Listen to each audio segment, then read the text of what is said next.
มื้อนี้พาทุกคนมาดินน้ำสาวบ้านนาหังน้อยเมืองอัศพรแขวงสวรรณเขตได้นี่ได้สบายดีล่ะสบายดีซื้อแน่เลยเด้นี่เด้ซื้อแอนนี่สาวแอนนี่โดยสาวแอนนี่เด้อตัวนี้ล่ะทรงบ่ายๆแบบนี้น่ะพอเดี๋ยวจะไปซิเด้อบัดนี้มะม่วงมากินซุปโอ้เป็นแต่แซ่บแท้บัดนี้แซ่บๆยามบ่ายเซ็งแล้วบ่ตัวน่ะเสียงแล้วเขาจบได้หลายปีแล้วอ้าวในนั้นบ่ซะแม่นจบมเลอหั่นจบม .4 แล้วบ่ได้ไปเรียนต่ออ๋อจบม .4 แล้วโอเคแล้วจ้ะบัดซุมื้อนี้เฮ็ดไปเลยอยู่จ้ะเฮ็ดหน้าอยู่บ้านเฮ็ดหน้านำพ่อนำแม่สบายเนาะแม่นหน้าก็อยู่ในเคอเฮินก็อยู่เคอหน้านี่สบายสะดวกสบายตื่นมาเช้ามาก็ลงเลยโอ้สบายอยู่กับเคอนี่เลย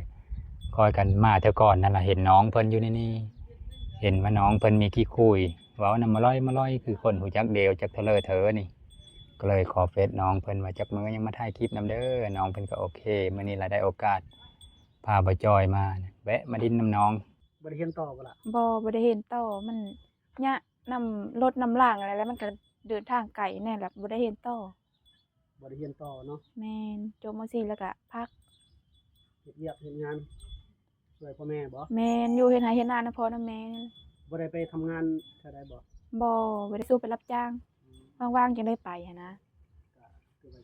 บ่ได้ไปทำงานเนาะแม่นแล้วก็อยู่ช่วยเวียกช่วยงานโดยย้อนความจำเป็นแม่นส่วนทางครอบครัวก็เลยหยุดการเรียนเพิ่นว่าแม่นอยู่เฮือนในเฮือนหมดจักคนล่ะอยู่เฮินมี6คนแต่ว่าอ้ายน่ะเอาเมียแล้วคนนึงเลยล่ะไปหาเงินอีกคนนึงก็ไปหาเงินอยู่มุก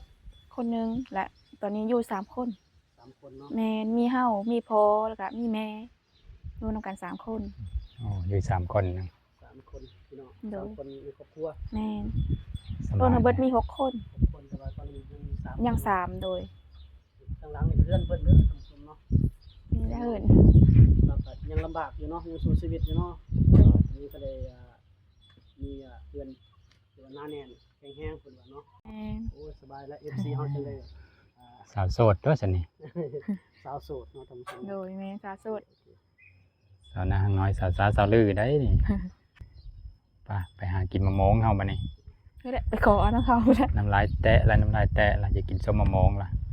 อย่ามาซิมฝีมือสาวฮันนี่ล่ะไปเอามะม่วงเฮินที่ต้อนกนั่นล่ะเฮินต้อนกกะมงนี่ล่ะตอนนั้นน่ะ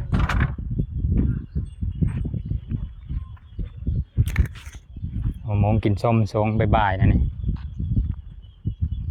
โอ้มะม่วงก็ลายขนาดถูกต้อยดอกกระปูดอยู่มะม่วงต้นว่าน่ะมะม่วงพี่ลึกกระดกมะม่วงกะต่ำก็ต่ำยื้อเอาก็ได้บ่จะปิดแล้วนะ2ก๊กพุ่นเนาะมันพอละพอบ่กินนี่หมดได้สำนักกะ3หน่วยแล้วบ่ยังต้นเพิ่นว่าคือวันนั้นเลยเจ้าแอนนี่กินเก่งอยู่บ่โอ้สุดยอดแน่กินอิ่มบ่จ๊ะแต่ว่าเฮาบ่อยากบ่ได้เอากินก็ได้เอาก็กินนำกันแหละโดยกินนำกันคือสิบ่กินหลายเนาะค่ะเอาอีกมื้อหลายกินหลายเจ็บท้องเด้กินหลายโอเค4หน่วยพอดีได้แล้ว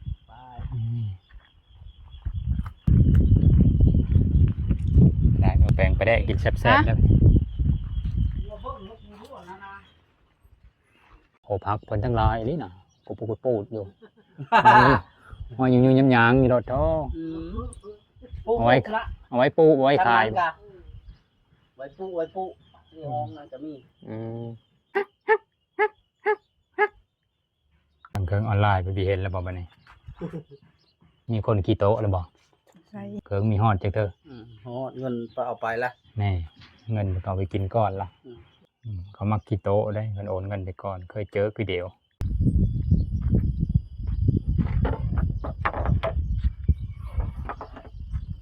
สาวแอนนี่หน้าห้างน้อยเด้อนี่เด้องามแล้วก็พอดีอบอุ่นแล้วก็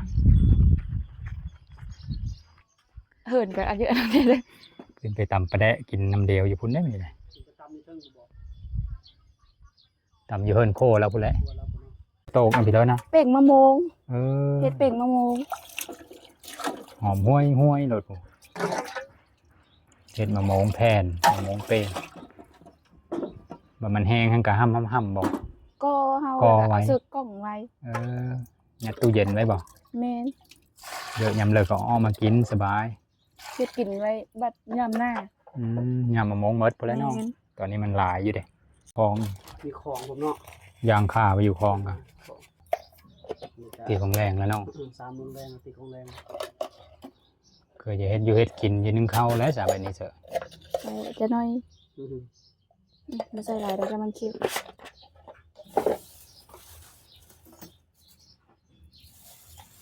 เอาเผ็ดอยู่บ่ ก็มีเพชรไปเลย กินน้ำกันหั่นแหละ โตได้สมัครเพชรบ่ เอาได้อยู่ได้50เผ็ดจ้ะ โอ้ผู้สาวแล้วเนาะกินตำหุ่งกับเพชรขนาดบ่ สุดยอด สุดยอดเลย แม้กินน้ำบ่ได้บางคน นานพี่ลึกพอได้ระดับแม่กินน้ำไม่ได้ซุ้มอ้ายยังทีว่าบอกเลย ออกมาอยู่นี่ดนหรือบ่ แม่นเฮาฮู้ความมากก็อยู่พี่เลยค่ะ จักปีแล้วซะตอนนี้ 18 18 แม่น โอ้ก็18 ปีแล้วคนตั้งเฮือนหลังเดียวนี่เลยนั่นเนาะ แม่น แสดงว่าอายุเฮือนหลังนี้18 ปีแล้วเนาะ แม่นจักกว่าหั่นอีก ว่าหั่นนี่เนาะ แม่นเขาเอ้ยอ้ายรุ่นเขาเอ้ยอ้ายอีก โอ้ยังมีคนง่ายมาแต่ก่อนเพิ่นอยู่บ้านในแต่ แม่นอยู่บ้านเพิ่น อันนี้ก็ง่ายมาอยู่ไกลหน้าเพิ่นว่า มันสะดวกสบายเฮ็ดให้เฮ็ดหน้า เฮ็ดหน้าน่ะปีหนึงได้จักสอบล่ะ บางปีก็ได้100ปลายบางปีก็ได้70 หลายแต่ตัวสนาเนาะ พวกเถิดเนาะ ได้ฮอดร้อยปลาย ผู้ใดเป็นเคยอยู่ต้องดูนะไถนาน่ะ หน้าลายจำเนาะ จะแลกกันเคยอันเอาเงินจ้างเอาเนาะเคยหาเงินเก่ง ว่าแน่ได้เนาะเคยในเมืองเด้ เคยค้าขายบ่ธุรกิจบ่เพราะว่าน้องหน้าคนนี้คนสู้ชีวิตอยู่แล้วไถนา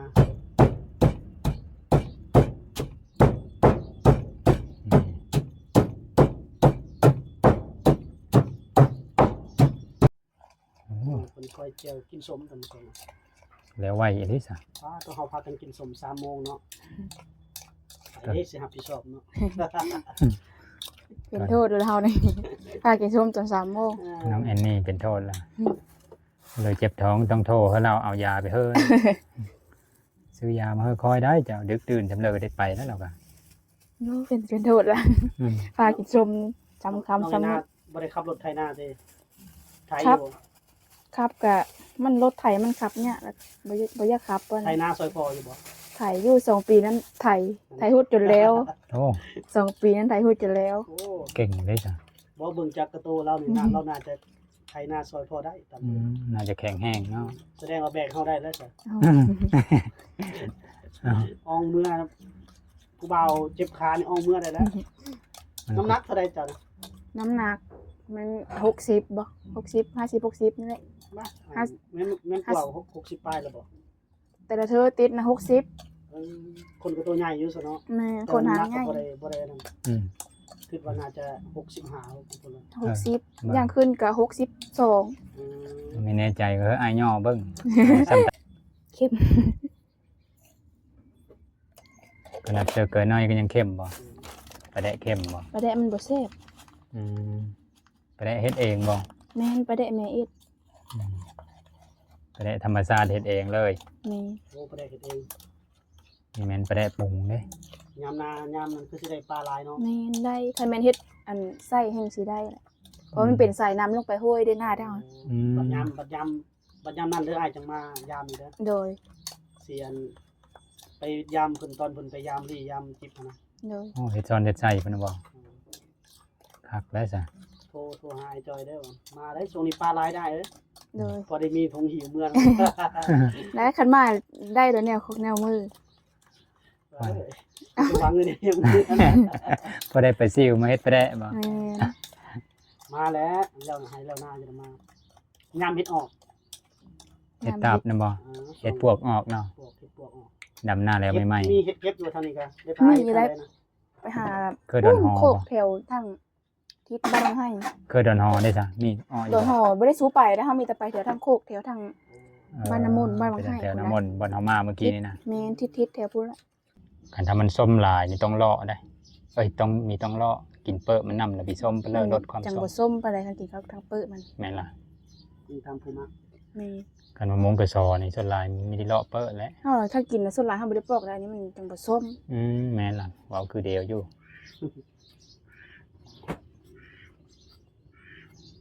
น้องแอนนานะมีเอ้ยอายจะคนบ่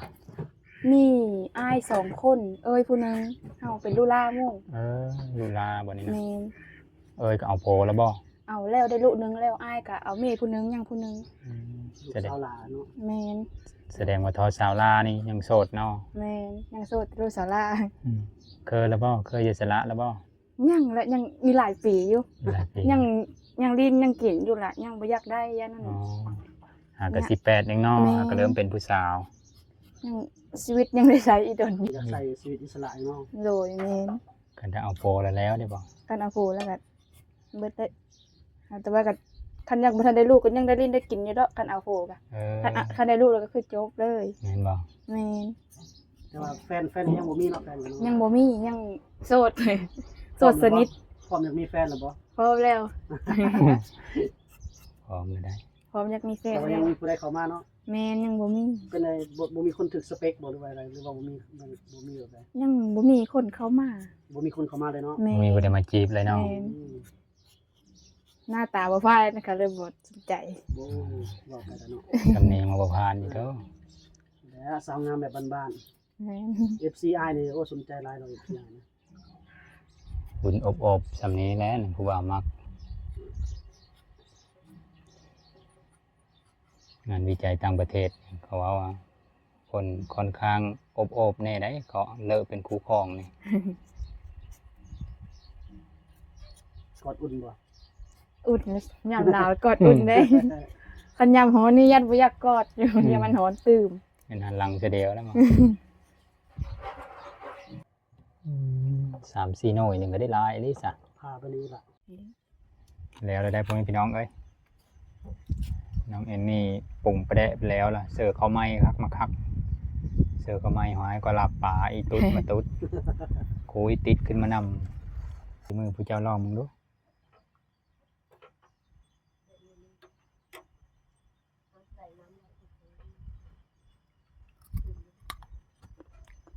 แซ่บ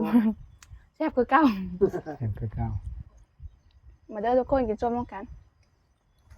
ส่วนทั้งพี่เด้อส่วนมันเด้อ FC มาเด้อทุกคนกินส้ม ไปกินสมกับน้องแอนนี่ทำสมเนาะเดี๋ยวมืดนิดนึง น้องก็คักแนมไปสิเลยก็เห็นแต่ตรงไงตรงหน้า มีแต่ต้นไม้นะอันพี่เลว่าอันนั้นน่ะกอไม้ก็มีอยู่พุ่นน่ะทุกผู้กอลูกไม้ก็มีหน่อไม้เพิ่นไม้บงมันหน่อไม้ไหล หน่อไม้บ่งหวานกับหน่อไม้เพิ่นไม่ตัวนึงนี่หน่อไม้เพก เอ้าหน่อไม้เพกก็มี ไว้ให้บ้านก็มี กันถ้ายามให้ยามหน้าเดือน9เดือน10นี่แต่ละงามมองนี่ล่ะเนาะ แม่งามได้เพราะว่าเดี๋ยวเราก็เห็นแต่เข้าเด้ เขียวทุ่ทุ่มอยู่ FC พุ่นเลยจะมาดินน้องก็มาได้เด้อน้องก็เป็นกันเองอีหลีนี่อ้ายก็เคยมาถ่าย3-4เธอ4-5เธออีกเป็นกันเองน้องก็ได้ตอนรับดีเอาอันนั้นอันนี้มาเฮอกินลองมาดูซุมเฮากันซิมฝีมือน้องเบิ่งก่อน มันก็สิพานอยู่บ่ เจ้าตุ๊ดขนาดนี้เหนียว เดินมาเด้อกินสดนำกันเป็นยังก็เป็นไรเดี๋ยวมันสิออกกล้องนี่กล้องอยู่ยามพี่เจ้า โอ้คักพ่อพี่น้อง ยามพี่เจ้า ฝีมืออีลานี่ผ่านแล้วพ่อพี่น้องเอ้ยผู้เลยยังโสดอยู่ก็จีบมาเด้อยังโสดเด้ออีลาก็แซ่บเด้แบบนี้สิกินลายแล้วนี่คุยเฮาแล้วพี่ง้อมามงมีพ่อเด้ละเอ้ยมินบอกพี่ง้อมามงมีพ่อเด้ว่าแซ่บมาแล้ว บ่พอก็ไปเอาได้ หลายอยู่ ไปเอาไม้อีกเนาะ แม่น ไปได้หมดเด้นั่นเลยจ้ะ ตามไม่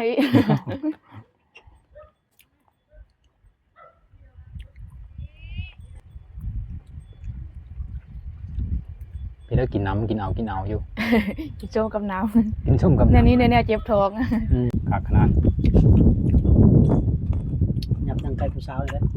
เสียนไปเสียนมาเนี่ยมันแม่นเนาะ แกงหน่อไม้จะว่าเฮ็ดแซ่บปะเนาะ เจียวมงเฮ็ดแซ่บล่ะ แซ่บมันเป็นบางเทอด้วย อืม เอาแต่สวนโคกก็แซ่บ นี่มาที่บ้านเนาะอยู่นี่เนาะ มัน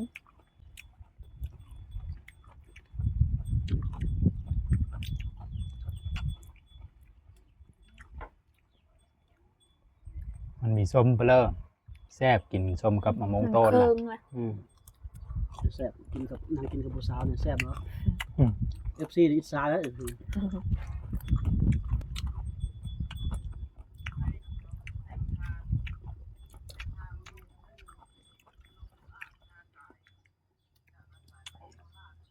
สมยำแรงเนาะแต่มะม่วงไม่ได้สมดอก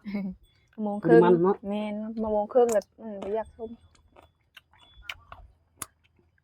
มาบ้านเพิ่นนี่ต้องมายำดำนาแล้วบอกหรือว่าช่วงเขากำลังนะช่วงน่ะฝนตกฤดูเนาะ มัน เอาปลา เอาปลา แนวกินหลายเนาะช่วงนั้นเนาะ มันปลา เวลาเฮ็ดหลายๆพาไปหาเฮ็ดหน่อยเด้อ โดยบัดเด็ดออนไลน์สิพาไปสิแชทหาเด้อ โอ้ครับแท้สั่งมาเด้อ FC เด้อมาหาเฮ็ดน้ำเดียวเด้อ กินแกงเห็ดอยู่เพื่อนเรานะ ไปหาเฮ็ดอยู่ดงอยู่ป่าน้ำลาวคักเลย ไปกับพูดแล้วย่างข้ามทงไป2-3ทง โอ้ ไปปุ๊บตีนเดี๋ยวตีนบ้านน้ำมนต์บอกว่าให้ปุ๊บ ย่างไปขี่รถไปกันไม่ได้ เว้นไป ขี่รถไปก็ฮอด เว้นไปกิโลคือบ่คือว่าแล้วหาเห็ดเขาต้องย่างเลยเนาะ แมนการเอารถไปย่านเขาเอาไปย่านเขามีคนรัก อืม เพราะมันเป็นมีแต่ป่าแต่ดงนี่ อืม บ่ได้มีเสียงคน โอ้เพื่อนี่มักย่างจะคาร้อยพอดี ต้องซ่อมย่างให้ดูเด้อบ่อยมะม่วงสุกก็มี มะม่วงดิบก็มี มีครบสุดเลย เออแล้วกินของอันสมมากินของหวาน โอ้ กับแก้มก็มี ของธรรมชาติทั้งหมดได้นี่นะ แซ่บผมพี่น้องเอ้ยฝีมือน้องแอนนี่นี่ มาเด้อมาเด้อ บัฒนาและจุงคอยก็มาจอยสิมาบุกเราตอนเราหาหน่อไม้หลายๆหาเฮ็ดหลายๆพุ่นแหล้ว หาหน่อไม้มาแกง เพิ่ สุ น กิน จับปลาพุ่นนะเฮาอย่า โอ้ ยำลี่ยำต้อนพุ่น ตอนเลยเข้าเขียวไปนะ อืม ปลากำลังลงพุ่นนะ เดือน มา 11 นี่พอดี เดือนเก้า คัน เดือน ปล่อย 10 ปลา นะ ปลาใหญ่แล้วสิลงหนองสุกินเลย เอ้ามีน้องปลาอีกบ่นี่นะ นี่เด้หนองปลา เดี๋ยวพูด แต่ว่าไปทันได้ปล่อยเพราะว่า แม่ น้ำมันแห้งฝนสักกระตกมาเซอนี่ บ้านเพิ่นยังบ่ได้น้ำฝนสำนั้นเนี่ย แสดงว่าคันถ้าซุปอายจะกินต้องไปต้องซื้อลูกปลามาปล่อยจอยบ่ ชื่อปล่อยได้เสมอ อ๋อ พอดีไง ผู้เลยใจดีก็มาปล่อยซอยอีลานี่เด้อมันยำแรงก็มากินน้ำเดียวโซนเดียวมา สนับสนุนได้เลย สนับสนุนโดยการโอนเงินมาปล่อยปลาซื้อลูกปลามาปล่อย ซื้อปลาปล่อยเนาะ ทรงนี้กำลังเริ่มบ่ล่ะ แมนน้ำมีแล้วเจ้านั่นก็ซื้อมาปล่อยแล้วเพราะว่าปีหน้าจะเฮ็ดดอกเอ้ย โอ้